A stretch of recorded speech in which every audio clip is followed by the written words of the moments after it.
Raimundo Irineu Serra Juramidã nasceu a 15 de dezembro de 1892 na cidade de São Vicente de Ferrer, estado do Maranhão. Irineu Serra é filho de Sanches Martinho Serra e Joana Assunção Serra. Viveu na companhia de seus pais até 1912, quando saiu de sua terra natal com destino ao Acre, no antigo território. Passou pela capital, destinando-se à costa do Peru, onde conheceu Antônio Costa e André Costa.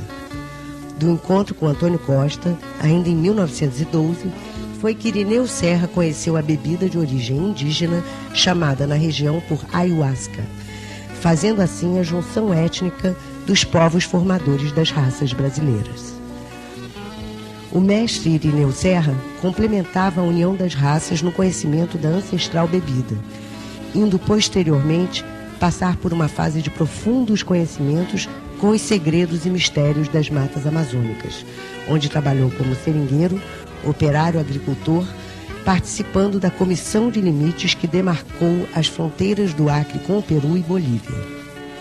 Em 1917, fixou moradia em Brasileia, onde teve seu único filho, Valcírio Genésio da Silva.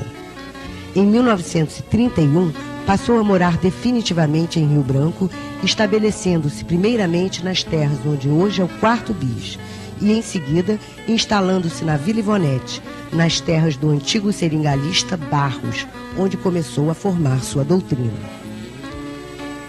Após construir uma casinha de barro e iniciar plantações para seu autossustento, passou a organizar pacientemente sua doutrina. Sabe-se que o primeiro seguidor foi Germano Guilherme, que mestre Irineu conheceu na antiga guarda territorial, onde o mestre serviu e alcançou a patente de cabo, dando baixa para trabalhar na missão do chefe Império Juramidã. Em 1945, já com grande número de seguidores, mestre Irineu muda-se para a colocação Espalhado, local rico em mata nativa, parte de um projeto de colonização desenvolvido pelo governador José Guiomar dos Santos, de quem era grande amigo. Batizado como Alto Santa Cruz, é nesse local que mestre Irineu viveu até sua passagem para a vida espiritual, a 6 de julho de 1971, deixando sua esposa Peregrina Gomes Serra e um grupo de discípulos encarregados de dar continuidade aos seus trabalhos, aos quais assiste, enviando do mundo espiritual preciosas forças e ensinamentos. Seu inário, que revela toda a grandeza de sua doutrina, é cantado nas principais datas do calendário cristão.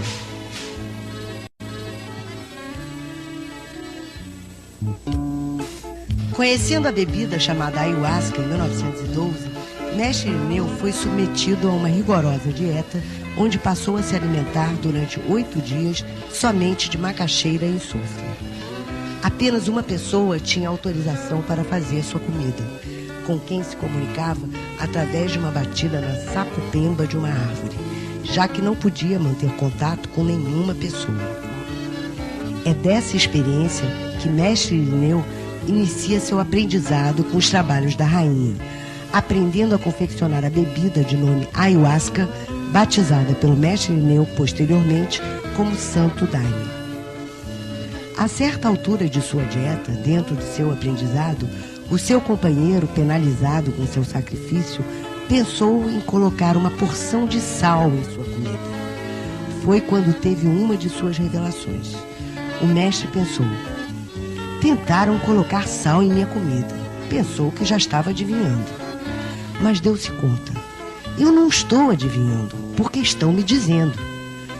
Ao retornar para casa, o mestre falou para seu companheiro: você ia colocando sal em minha comida? Então o companheiro respondeu: você pode seguir nessa missão, que é boa mesmo. Antes de irem para a mata, há toda uma preparação através da abstinência sexual de 3 dias antes do dia da procura do cipó jagube, Banisteriop caapi, que se dá no período da força da lua nova. De acordo com a quantidade de jagube retirado, é que se estabelece a quantidade de sacos de folhas a se retirar nas matas. Da mata, após colhidos pelos soldados da Rainha da Floresta, o cipó e a folha são preparados para o processo de limpeza. A folha é cuidadosamente limpa por homens e mulheres em ritual simples, num encontro previamente marcado, não sendo permitida a participação de mulheres no período menstrual. O jagube é limpo e arrumado para a bateção. Parte da equipe se responsabiliza pelo trabalho da lenha, material utilizado para fazer o fogo que é colocado nas fornalhas. É na batição que o santo daime é confeccionado. O cipó é macerado por turmas de 12 homens que revezam-se em etapas, de acordo com a resistência de cada um. O jagube é macerado até ficar macio. A seguir, é levado para o cozimento junto com a folha e água, únicos ingredientes dessa fórmula oriunda da cultura de nossos ancestrais.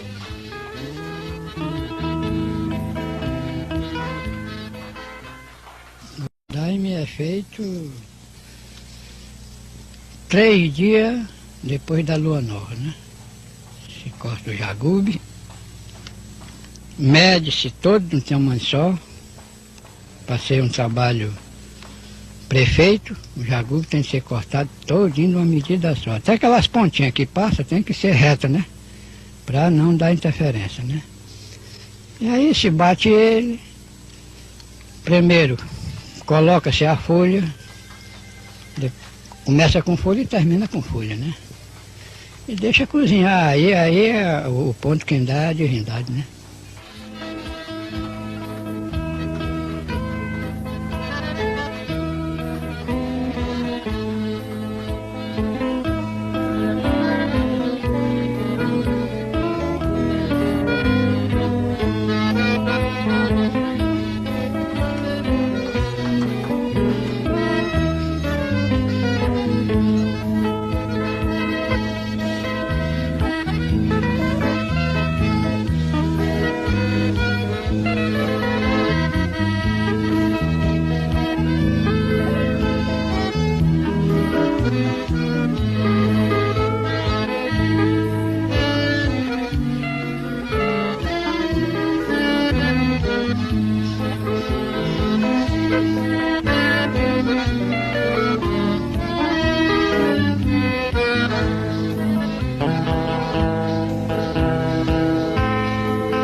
Não há tempo determinado para o cozimento final do santo daime.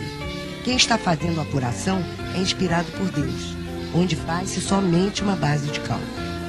Após cozidas e feitas as passagens de apuração, o santo daime é esfriado e enlitrado em garrafões de 5 litros, que posteriormente são levados para a presidência.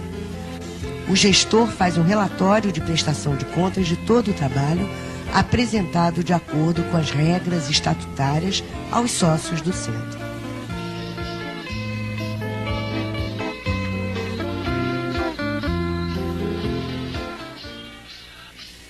O mestre deu uma demonstração de poder em um dos trabalhos de bateção, quando a água estava fervendo com a folha de chacrona e o jagube. Neste momento, o mestre fez uma pressão com a mão dentro da panela e um irmão, ao ver este ato, quis também fazê-lo. A oportunidade do feitio de daime, ele, na hora que estava fervendo o daime, ele foi e meteu a mão, encalcou bem, bastante assim. Chega a mão, o daime lavava por cima da mão dele. E todo mundo ficou observando, um pouco admirado, é claro. E tinha um companheiro lá dele, que me foge agora realmente o nome da memória, que disse que ia fazer aquilo, ele pediu para não fazer. E ele insistiu, e como ele sempre disse que as vontades são livres, né? A pessoa tentou fazer. Resultado, o couro da mão ficou.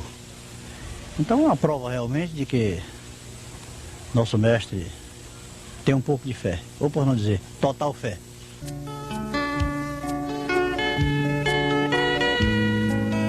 A concentração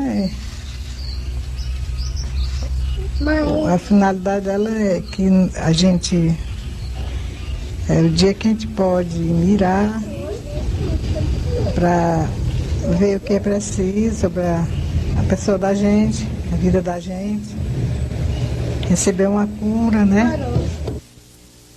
O trabalho de concentração foi o primeiro instituído no processo de formação da doutrina, onde foi estabelecido pelo senhor Raimundo Irineu Serra a dieta de abstinência sexual por 3 dias antes e depois de tomar o Santo Daime. O trabalho de concentração é iniciado com a ordem de distribuição do Santo Daime. Homens e mulheres recebem a bebida e posicionam-se nas fileiras de concentração. Em seguida, o comandante escolhe as pessoas para compor a mesa de direção dos trabalhos. É feita a leitura do decreto de serviço. A diretoria do Centro de Iluminação Cristã Luz Universal, CICO, dando continuidade à obra de Raimundo Irineu Serra de Uramidã, patrono e fundador desta missão, falecido em 6 de julho de 1971, vem por meio deste despertar e fortalecer os interesses e deveres de cada sócio desta casa. Para se firmar esta corrente, necessário se faz a habilitação do mais profundo silêncio, não sendo permitido conversar na hora de concentração efetuada e não fumar dentro do recinto de trabalho em desrespeito ao culto, podendo, entretanto, fazê-lo em lugar reservado e só sair em caso de extrema necessidade. Durante o referido ato de imensa significação, devemos dedicar toda a nossa atenção com respeito externo e interno às autoridades supremas, a fim de alcançarmos as bênçãos divinas e sermos assistidos pela luz suprema, clareando os olhos dos nossos espíritos para enxergarmos a luz da verdade. Além disso, não se deve comentar o que se passa nas reuniões com quem não compartilhou das mesmas, ainda que seja pessoa da nossa família. Na nossa vida cotidiana, devemos tratar todos com respeito e amor, dentro da sinceridade e da ordem, evitando os maus hábitos viciosos, como o alcoolismo, as drogas e outros maus costumes que possam abater física e moralmente a nossa personalidade. Enfim, devemos acatar o que estabelece o nosso estatuto, inspirado por nosso venerável Mestre e iluminado por nosso Salvador, o Senhor Jesus. Todos que desejarem seguir nesta missão devem cumprir fielmente com essas instruções. Devemos respeitar as leis do nosso país, como também tudo quanto eu não quiser para mim, não devo desejar ao meu irmão, sempre rogando ao Supremo Criador por toda a humanidade, que este é o caminho para se formar o alicerce espiritual. Devemos tratar da união dentro e fora da comunidade em que estamos, para que Deus nos proporcione saúde, energia, alegria de viver e, sobretudo, progresso para o nosso centro. Não se deve menosprezar outras seitas ou religiões dentro do cumprimento da lei. É nosso dever nos confraternizarmos com todos, sem distinção de cor, raça, crença ou nacionalidade, pois todas são criaturas emanadas de Deus. Comportamento para se chegar ao trabalho.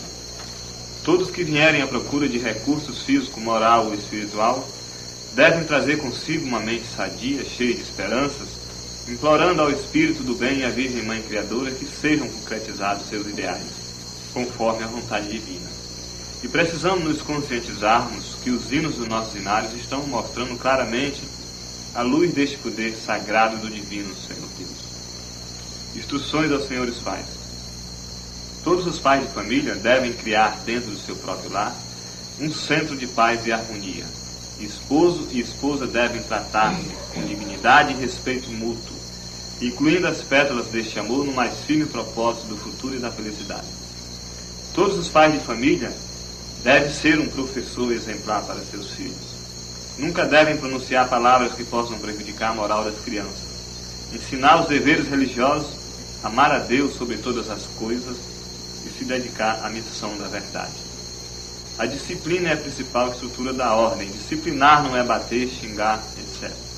Disciplinar é educar, motivar, desenvolver os conhecimentos básicos da vida humana. A casa em que estamos é uma escola de instruções e sabedoria divina do Divino Senhor Deus. Ele está dependendo unicamente da atenção e esforço de cada um. Mas, havendo força de vontade, nada para nós é custoso. Em resumo, ficará doravante assim, o irmão ou irmã, que por força de incompreensão não cumprir fielmente com as instruções acima mencionadas, resolvendo enveredar pelos caminhos contrários, Pela primeira falta será chamado a um conselho perante a diretoria. Pela segunda falta será suspenso por 30 dias. Pela terceira falta será suspenso por 90 dias. E se continuar desobedecendo, será eliminado definitivamente. Meus irmãos, vamos prestar atenção para que não chegue a este ponto de tristeza. Rio Branco, Acre, 30 de junho de 1999, João Rodrigues Facundo, presidente. O ou a presidente autoriza quem está presidindo a mesa dar a ordem de concentração para todos. Concentração para todos. Durante 2 horas, todos os membros permanecem sentados em silêncio absoluto. O mestre Irineu adotou por volta de 1945, ao mudar-se para o Alto Santo, a realização de algumas concentrações com a execução de músicas, tocadas pelo senhor Daniel Pereira de Matos, primeiro violinista da história da doutrina. Novas adaptações foram implantadas pelo mestre imperador a partir de 1963, com a regulamentação da data de 27 para os trabalhos do Círculo Esotérico na sede do mestre, e às segundas-feiras na casa do presidente do Círculo Esotérico, senhor Francisco Ferreira, o Chico Enfermeiro, mais conhecido como Chico da Pipoca. Pouco tempo depois, foram definidas as datas de 15 e 30 para a realização dos serviços de concentração e determinado o silêncio absoluto na execução da concentração, ficando assim estabelecido até os dias de hoje. As concentrações do Círculo Esotérico sempre foram muito bem organizadas. Todo mundo se prontificava dentro dos trabalhos, em silêncio. Agora, o presidente do Círculo Esotérico era quem mais falava, né? Agora, tinha outras pessoas lá que davam as instruções, e dando as instruções não era uma concentração fechada, né? Silenciosa, porque tinha aquelas pessoas falando, né? Dando instrução do Círculo Esotérico. Depois disso, tinha a música. Mas era sempre aos dias 27 do mês, essa música, né? Essas sessões, né? Mas eram sessões só de instrução. Era de instrução, não era sessão de concentração, né? Era todo tempo pessoa falando, instruindo, dando as explicações do Círculo Esotérico.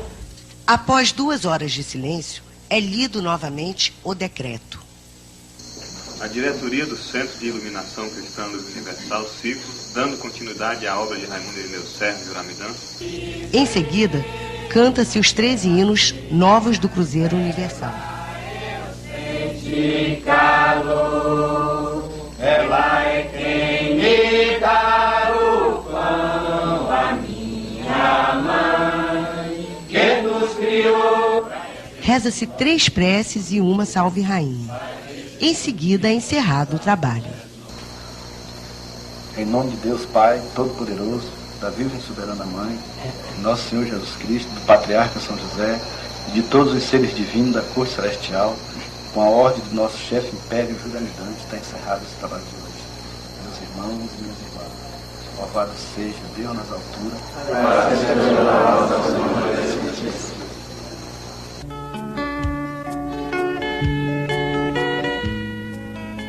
Houve sempre uma preocupação de mestre Irineu para a institucionalização de seus trabalhos.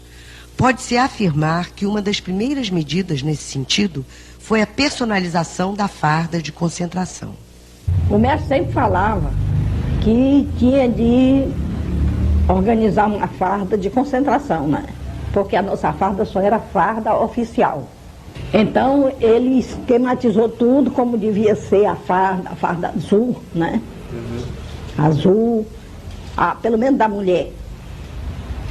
Saia azul, blusa branca, com aquelas letras no bolso aqui, aquelas letras C, R e F, né? Simboliza Centro da Rainha da Floresta. Paralelo à instituição das fardas, por volta de 1935, aconteceu o primeiro inário da história da doutrina. Foi a comemoração de São João Batista, a 23 de junho de 1935, na Vila Ivonete, na casa da senhora Maria Damião. Era muito poucas pessoas. Nesse tempo meu pai ainda era vivo. Então, só tinha 2 hinos do irmão Germano Guilherme e 2 do João Pereira. Cada um tinha 2 hinos. E o cruzeiro, apenas 5. Que quando nós chegamos na casa do mestre, eu com meu pai, né, a nossa família toda, só tinha lua branca. Era o hino que tinha, era a lua branca. Que então ele falava que lua branca ele recebeu no Peru e trouxe para cá, né? Que quando nós chegamos, logo há poucos dias, ele recebeu Tuperci, né? Aí eu era criança naquele tempo, né? Eu tinha 9 anos. Mas eu, curiosa, eu disse, eu vou ver. Saiu Tuperci, logo lá veio o Ripi, né? Aí eu imaginei assim, digo, eu vou numerar, ver quantos hinos que vai sair. Damião Marques, que era o marido da Maria Damião, ofereceu a casa dele, para ele, se quisesse, ele fosse lá, né? Aí ele aceitou. Aí nós fomos. A gente cantava cada hino repetido 3 vezes, para aumentar, né? 3 vezes, cada um. Quando chegava no último, voltava e começava de novo, porque era pouco demais, né? Até quando chegou lá pelas 11 horas da noite, aí deu intervalo. Nessas alturas, precisava você ver, uma mesa repleta. Era tanta da comida, tanta da coisa. Então lá se vê, a pessoa toda vê. Papai do céu, do coração, que hoje nesse dia foi quem deu o nosso pão. Graças a mamãe, mamãe do céu, do coração, que hoje nesse dia foi quem deu o nosso pão. Louvado seja Deus. Aí para poder todo mundo participar daquela mesa, né? Assim passamos a noite, né? Depois de tudo, vamos cantar novamente, amanhecemos o dia. Com 9 hinos apenas.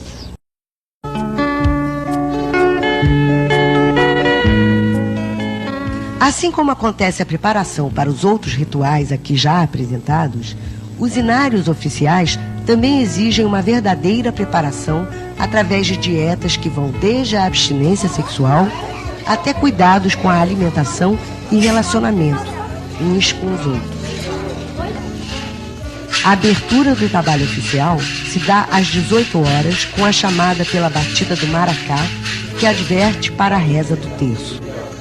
Todos ficam enfileirados usando fardas brancas. Em seguida, toma-se o santo daime e formam-se filas, por critério de altura, em ordem decrescente, separando-se os homens das mulheres, sendo que as primeiras filas frontais compõem-se de 7 membros, para o início dos cânticos. O inário é oficialmente aberto com os hinos Sol, Lua, Estrela e Devo Amar Aquela Luz. E em seguida, canta-se o inário de Germano Guilherme. Só então continua com o Cruzeiro Universal, recebido pelo mestre imperador Raimundo Irineu Serra. As filas são organizadas conforme as orientações dos comandantes, masculino e feminino, de acordo com a ordem deixada pelo mestre imperador. A entrada e saída dos membros da forma é permitida da seguinte maneira. Ao entrar, faz-se um cumprimento com a mão esquerda, que é correspondido pela primeira pessoa do pelotão.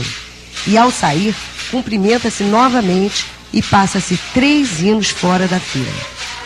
O não cumprimento desta ordem implica em um membro ser alertado para o retorno à sua posição de baile. Durante a execução do inário, determinado membro autorizado pela direção dá vivas em louvor às autoridades supremas, que são respondidas pelo batalhão. Viva! Viva o Santo Cruzeiro! Viva! Momento complementado com fogos e elevação do louvor no salão. Na primeira coluna, canta-se bailando e faz-se ritmos com o maracá.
Nas datas dos Santos Reis, São João Batista, Nossa Senhora da Conceição e Natal, é cantado o hino da confissão.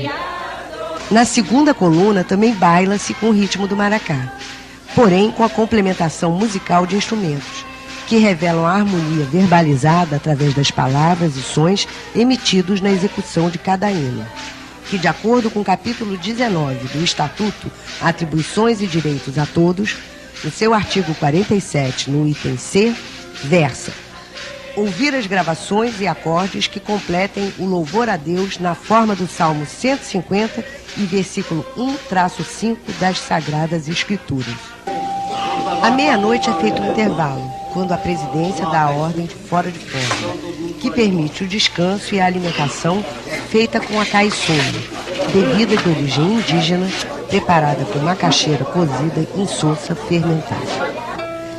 No entanto, são cantadas diversões musicalizadas recebidas pelo mestre, com a finalidade de entretenimento.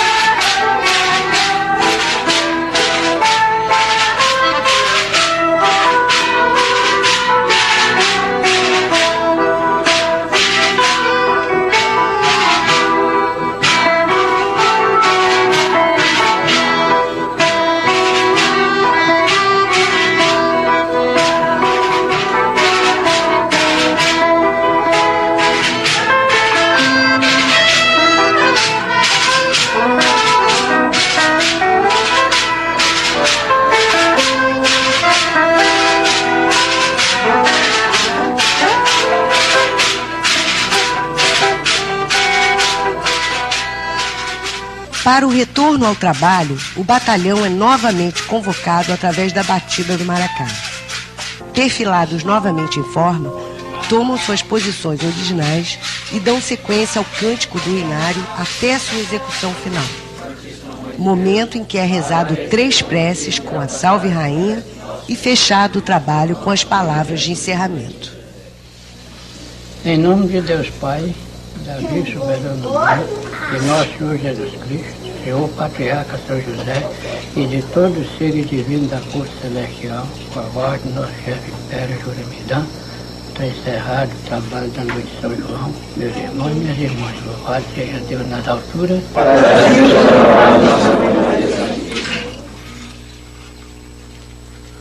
O inário do senhor Germano Guilherme é também cantado nos inários oficiais São João, Nossa Senhora da Conceição e Natal. Nos inários de São João e Natal, realiza-se batismos nas crianças.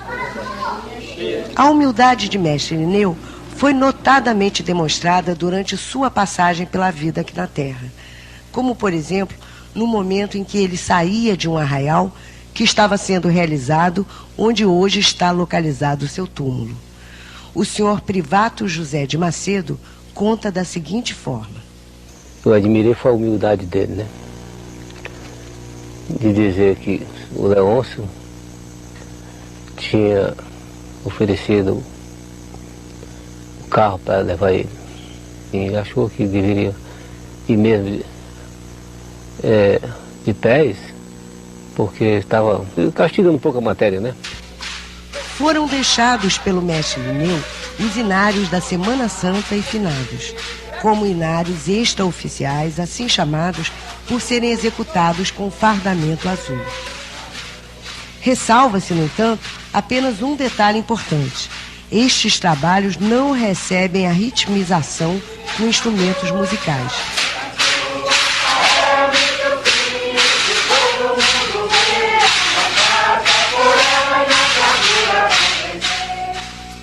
No inário do dia de Todos os Santos e Finados, realizado na passagem do dia 1º para 2 de novembro, após o encerramento dos trabalhos, é realizada uma missa de ação de graças a todos os finados. Esse trabalho também é realizado quando ocorre o falecimento de qualquer membro, quando no 7º dia é rezada uma missa que é entrecortada por hinos e preces. Em datas de aniversário de membros, Comemora-se também com a execução de inários extraoficiais, casos em que canta-se e dá-se vivas em homenagem ao aniversariante.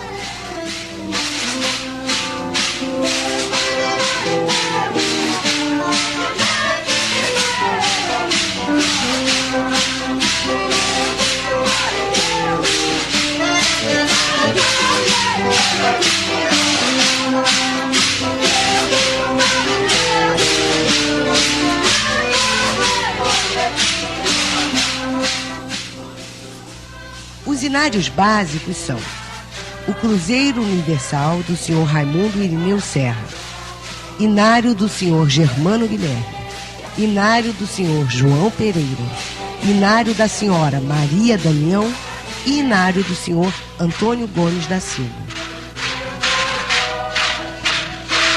Estabelecido desde a instituição da seção de concentração, o trabalho de cura é parte das origens dessa doutrina e surgiu em 1931, ainda na Vila Ivonete.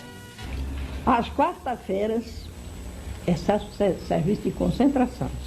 Começou pelas concentrações. Sim. Às quarta-feiras, todo mundo concentrado. Então, o mestre trabalhando em benefício daquela pessoa que estivesse necessitado, né? Que estivesse presente ou ausente. Mas ele estava trabalhando aquele benefício e todo mundo concentrado também naquele fim. Então, naquela época, tinha aqueles chamados de cura mesmo, né? Então, ele chamava, silenciosamente ele chamava. Ali mesmo, dentro da concentração, ele recebia a cura daquela pessoa, o como podia ser.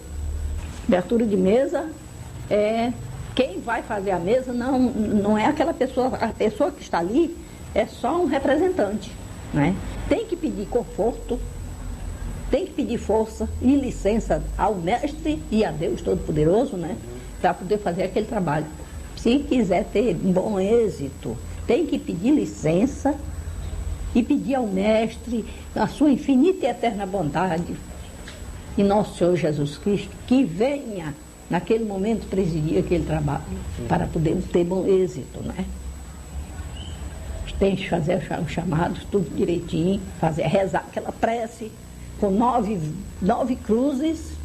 Agora, a pessoa que está sendo beneficiada tem que pôr a cruz no peito esquerdo, né?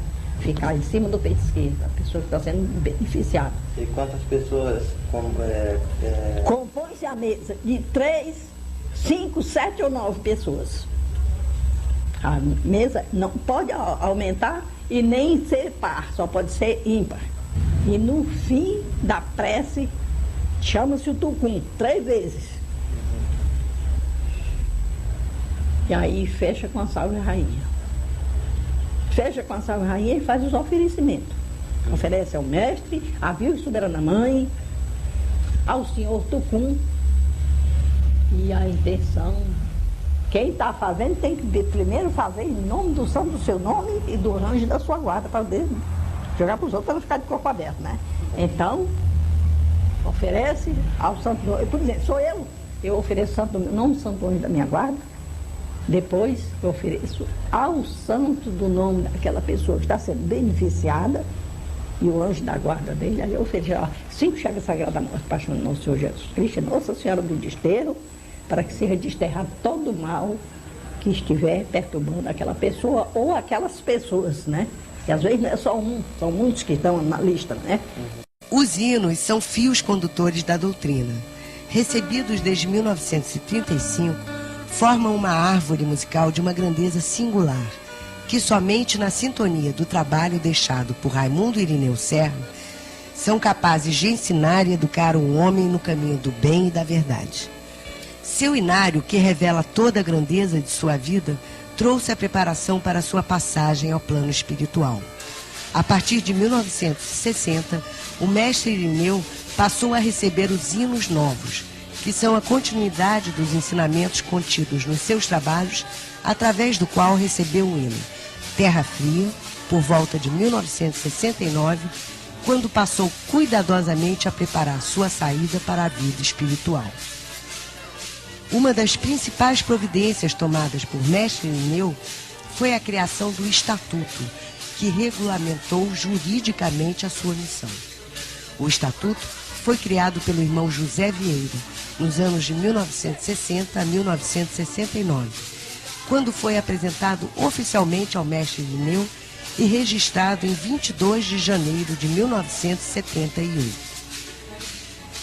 Houveram duas modificações registradas nos dias 25 e 27 no Diário Oficial do Estado do Acre.